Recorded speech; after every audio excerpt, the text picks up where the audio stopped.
नमस्कार। आज चैत्र कृष्ण चतुर्दशी शके 1946। मी चित्रा रानडे सादर करत आहे ठाणे वार्ता। ठळक घडामोडी। ठाण्यातील रेहान सिंग 12वीच्या ICSE बोर्डात भारतात पहिला। मुख्यमंत्री एकनाथ शिंदे आणि खासदार राजन विचारे यांच्यात जोरदार आरोप प्रत्यारोप। आणि संभाव्य पाणी टंचाई लक्षात घेता ठाणे महापालिका क्षेत्रात सर्व सर्व्हिस सेंटरमधील वाहन धुणं आणि इतर साफसफाईची कामं करण्यास मनाई। या आणि इतर घडामोडी विस्तृतपणे पण काही क्षणातच आमच्या फेसबुक पेज तसंच YouTube चॅनल आणि संकेतस्थळाला सबस्क्राइब करायला विसरू नका। आपण पाहत आहात श्री स्थानक वाहिनी, ठाणे जिल्ह्याचं मुख्य व्यासपीठ। ठाणे वार्ता पहा श्री स्थानक वाहिनीवर। आता सकाळी 9:15 पासून रात्री 9:15 पर्यंत ठाणे वार्ता, ठाण्यातील पहिलं दृकश्राव्य माध्यम। ठाणे वार्ता आणि श्री स्थानक वाहिनीचं लाईव्ह स्ट्रीमिंग ठाणेवार्ता.com वरील लाईव्ह स्ट्रीम वर क्लिक करा आणि अगदी मोबाईलवरही ठाणे वार्ता श्री स्थानक वाहिनीचा आनंद लुटा। यासाठी आमचं ॲप डाउनलोड करा। ठाणे वार्ता पहा श्री स्थानक वाहिनीवर। आता सकाळी 9:15 पासून रात्री 9:15 पर्यंत ठाणे वार्ता, ठाण्यातील पहिलं दृकश्राव्य माध्यम।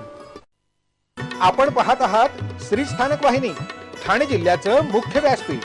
ठाण्यातील सुलोचना देवी सिंघानिया स्कूलमधील विद्यार्थ्यांनी ICSE बोर्डाच्या निकालात चमकदार कामगिरी केली आहे।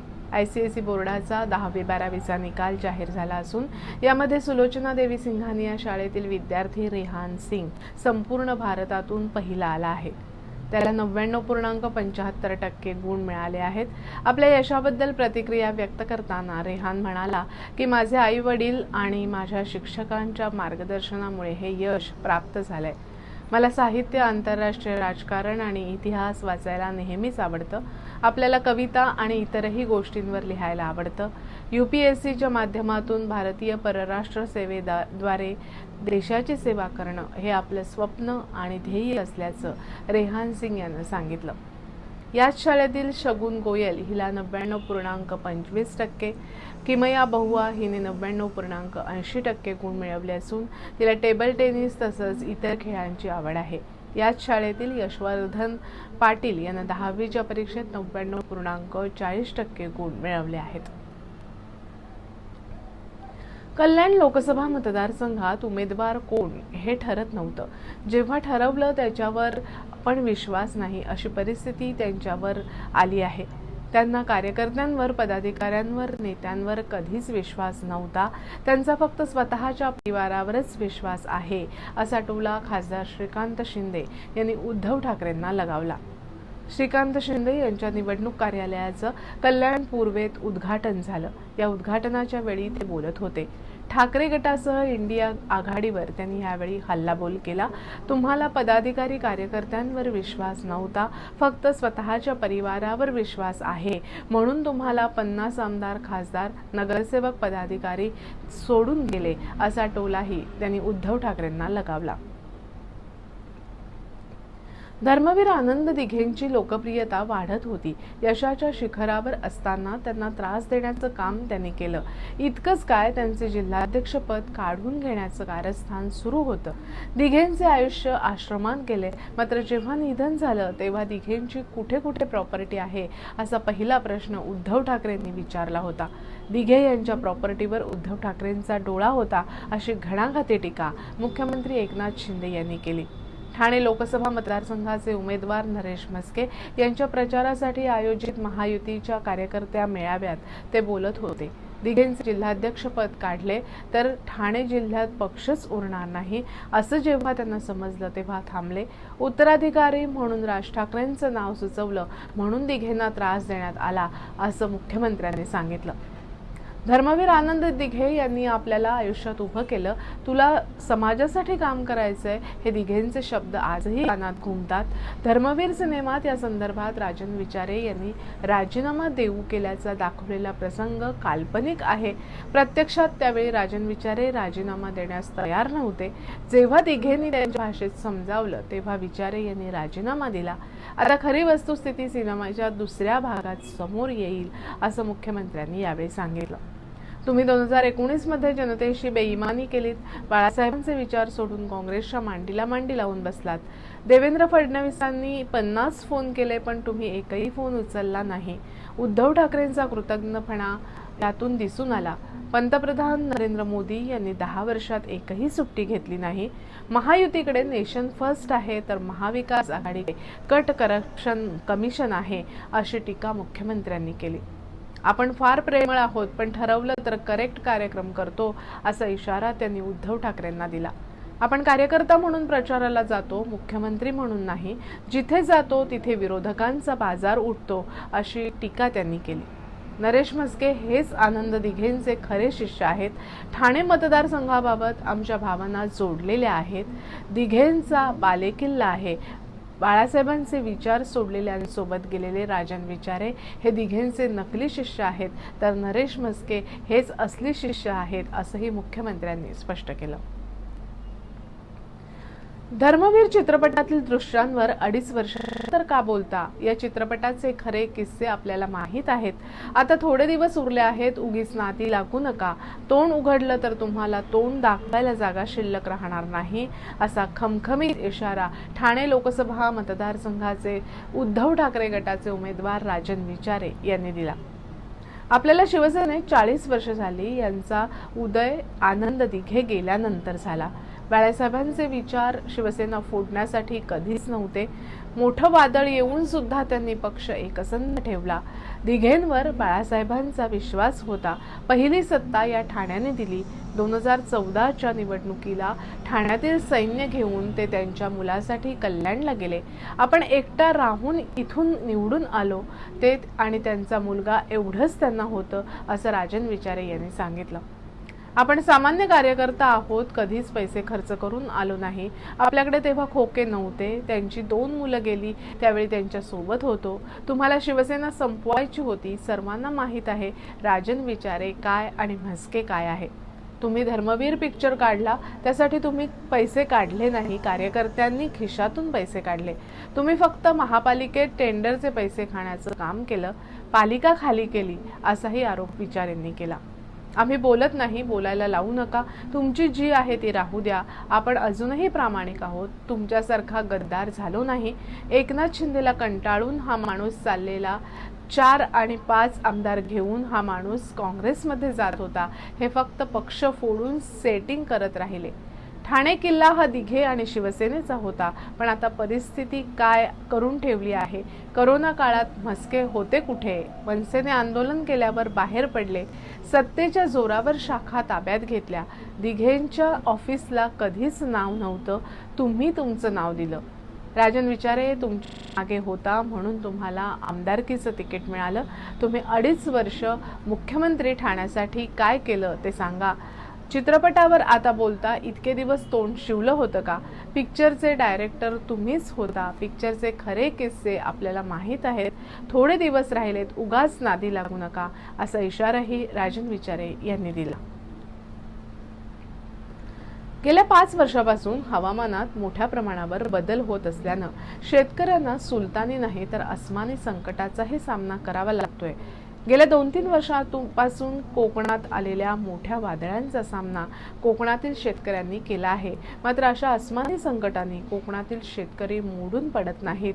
ते पुन्हा उभे राहतात आणि जोमाने कामाला लागतात. त्यामुळे आपल्याला कोकणच्या शेतकऱ्यांचं कौतुक वाटतं, असं प्रतिपादन प्रसिद्ध अभिनेते आणि नाम फाउंडेशनचे संस्थापक मकरंद अनासपुरे यांनी केलं. मकरंद अनासपुरे यांनी या महोत्सवास भेट दिली. त्यावेळी ते बोलत होते. महाराष्ट्र राज्य कृषी विभाग आणि कृषी पणन मंडळ पुरस्कृत तसंच संस्कार प्रतिष्ठान आणि कोकण विकास प्रतिष्ठानच्या वतीने ठाण्यातील गावदेवी मैदानात आंबा महोत्सवाचं आयोजन करण्यात आलं आहे. शेतमालाला हमी भाव मिळण्याची गरज आहेच. त्यासाठी शेतकऱ्यांनी सेंद्रिय पद्धतीनं पिकवलेले धान्य, भाजीपाला, फळं थेट ग्राहकांना मिळावीत, असा विश्वास त्यांनी व्यक्त केला. कोकणातील भूमिपुत्रांच्या आंब्यांना शहरात बाजारपेठ मिळावी यासाठी संजय केळकर हा महोत्सव गेली कित्येक वर्ष भरवत आहेत. नाम फाउंडेशनची सुरुवात होती तेव्हा मराठवाड्याच्या शेतकऱ्यांच्या धान्यांचे स्टॉल या महोत्सवात लावू द्यावेत अशी मागणी केळकर यांच्याकडे केली होती. त्यावेळी त्यांनी या महोत्सवात मराठवाड्यातल्या शेतकऱ्यांचे 15 स्टॉल लावले होते. 10 दिवसात 25 टन धान्यांची विक्री झाल्याची आठवण अनासपुरे यांनी सांगितली. या महोत्सवात विक्रीसाठी येणारा आंबा हा नैसर्गिक सेंद्रिय पद्धतीने पिकवलेला दर्जेदार असतो. या महोत्सवातील आंबा हा सेंद्रिय पद्धतीने पिकवलेला आहे. या महोत्सवातील आंबा हा थेट शेतकऱ्यांच्या शेतातला आहे, त्यामुळे दर्जेदार आंबा आहे. 12 मे पर्यंत सुरू असलेल्या या महोत्सवाला आवर्जून भेट देऊन शेतकऱ्यांच्या चळवळीला पाठिंबा द्यावा असं आवाहनही संजय केळकर यांनी यावेळी केलं. यापुढील घडामोडी एका छोट्याशा ब्रेकनंतर कुठेही जाऊ नका, पाहत रहा फक्त ठाणे वार्ता. सर्व नागरिकांना आवाहन करण्यात येत आहे की सध्या डासांमार्फत पसरणाऱ्या डेंग्यू या आजाराचा प्रसार रोखण्यासाठी प्रत्येकाने पुढील प्रमाणे कार्यवाही करावी. डेंग्यू आजार एडिस इजिप्ती हा डास चावल्याने होतो. या डासांची पैदास साचलेल्या किंवा साचवलेल्या स्वच्छ पाण्यामध्ये होते. 8 दिवसांपेक्षा जास्त दिवस पाणी उघडे व साचून राहिल्यास त्यात डास अंडी घालतात. अंड्यांच्या अळ्या तयार होऊन पुढे डास तयार होतात. यासाठी आपल्या घरातील पाणी साठे उदाहरणार्थ बॅरल्स, पिंपे, टाक्या, हौद, रांजणे इत्यादी दर आठवड्याला रिकामे करून घासून पुसून कोरडे करून पुन्हा भरावे. 1 दिवस कोरडा दिवस म्हणून पाळावा. पाणी साठ्यांना घट्ट झाकणे बसवावीत किंवा जुनी साडी, चादर, धोतर यांनी बांधून झाकून ठेवावीत, म्हणजे डास त्यात जाऊन अंडी घालणार नाहीत. घराच्या गच्चीवर, आजूबाजूला, अंगणात कोठेही पाणी साचू देऊ नये. भंगार सामान उघड्यावर टाकू नये. उदाहरणार्थ टायर्स, प्लास्टिक सामान, कुंड्या, टाकाऊ वस्तू इत्यादी. अशा सामानात पावसाचे पाणी साठून त्यात डेंग्यूच्या डासांची पैदास होते. घरातील कूलर्स, फ्रीजच्या पाठीमागील ट्रे हे देखील वेळोवेळी कोरडे करावेत. लक्षात ठेवा, नुसत्या फवारणीने डास घनता कमी होत नाही, तर त्यासाठी डास पैदास ठिकाणे नष्ट करणे ही आपल्या सर्वांची जबाबदारी आहे. कोणताही ताप अंगावर न काढता जवळच्या शासकीय रुग्णालयात मोफत औषधोपचार घ्या. अशा प्रकारे नागरिकांनी सहकार्य केल्यास डेंग्यूचा प्रसार रोखणे सहज शक्य आहे.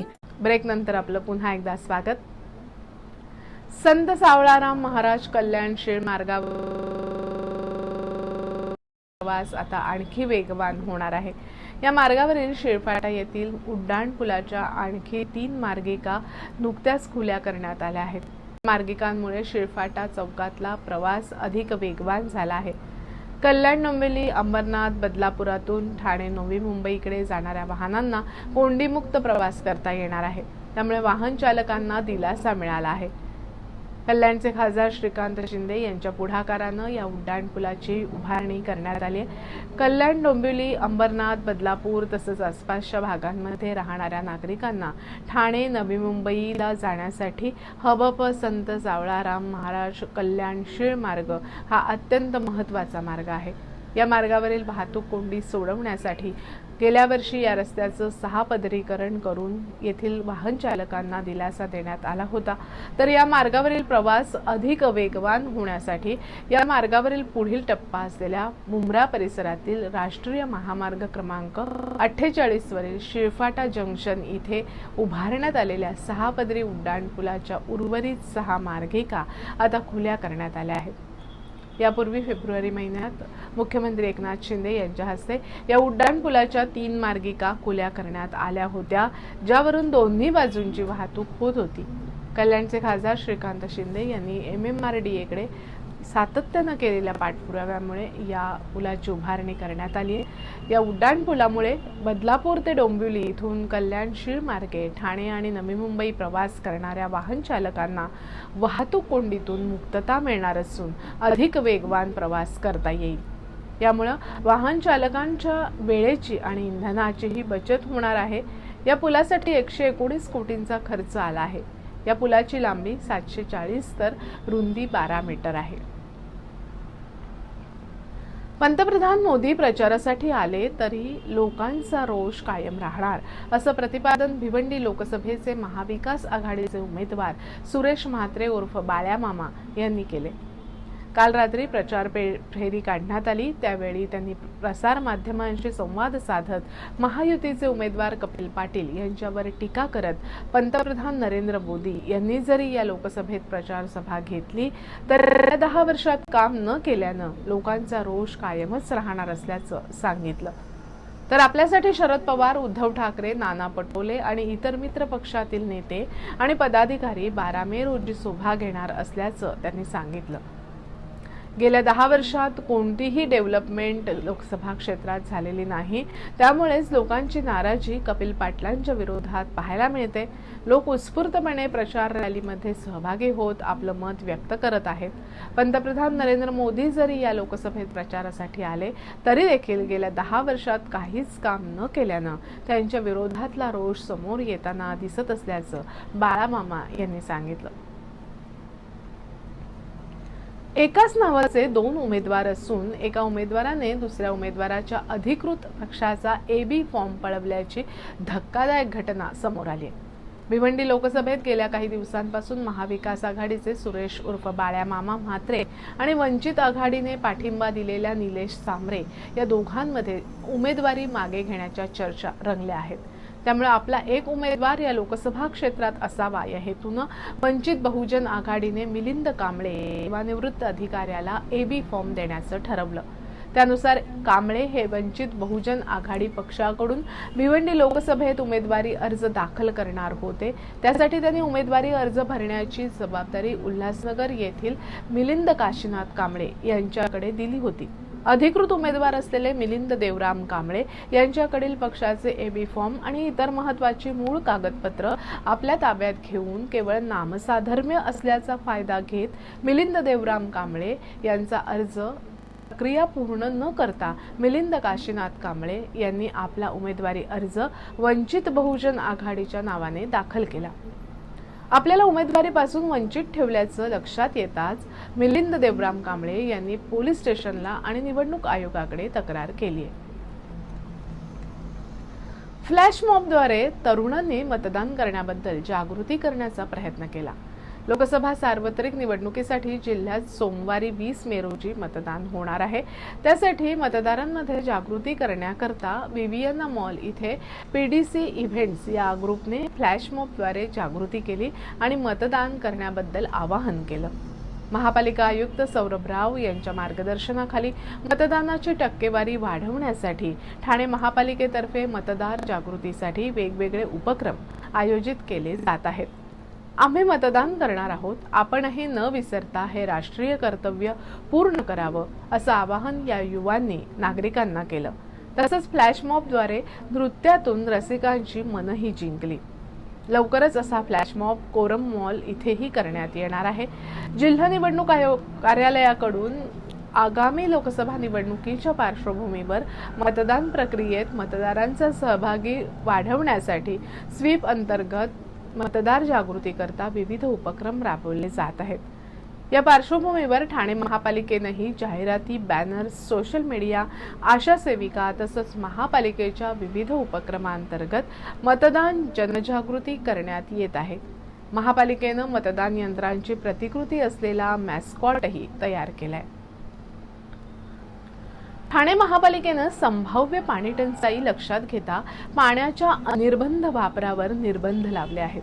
सध्या तीव्र उन्हाळा सुरू असल्यानं मुंबई महानगर प्रदेश विकास प्राधिकरण क्षेत्रातील सर्व शहरे, गावं यांना पाणीपुरवठा करणाऱ्या धरणातील पाणीसाठा दिवसेंदिवस कमी होतोय। त्याचबरोबर ठाणे महापालिका क्षेत्रातील विहिरी आणि कूपनलिका यांच्यातील पाण्याची पातळीही वेगाने कमी होतीये। त्यामुळे भविष्यात तीव्र पाणी टंचाईची समस्या निर्माण होण्याची शक्यता आहे। या पार्श्वभूमीवर पाणी बचतीची आवश्यकता आहे, म्हणून विविध योजना केल्या जात आहेत।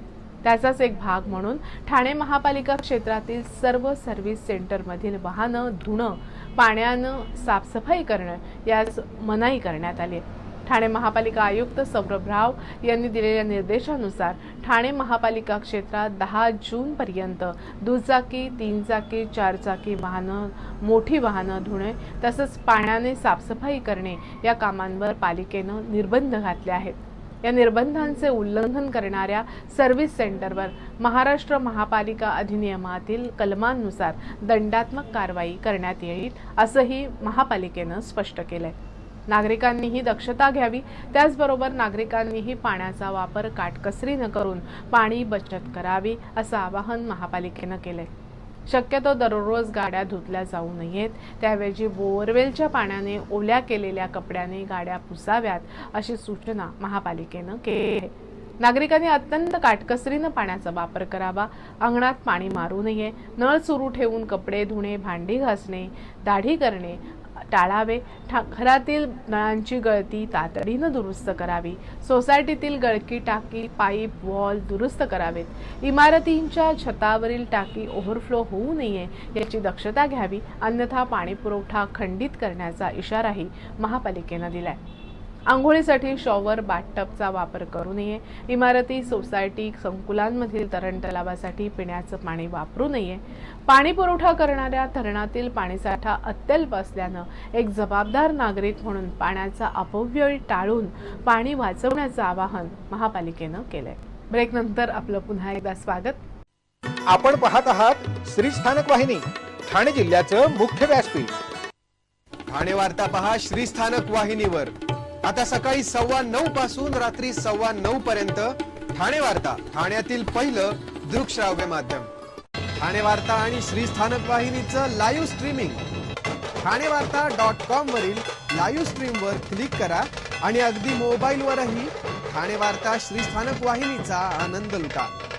यासाठी आमचं ॲप डाउनलोड करा. ठाणे वार्ता पहा श्री स्थानक वाहिनीवर. आता सकाळी 9:15 पासून रात्री 9:15 पर्यंत ठाणे वार्ता, ठाण्यातील पहिलं दृकश्राव्य माध्यम. आपण पाहत आहात श्री स्थानक वाहिनी, ठाणे जिल्ह्याचं मुख्य व्यासपीठ.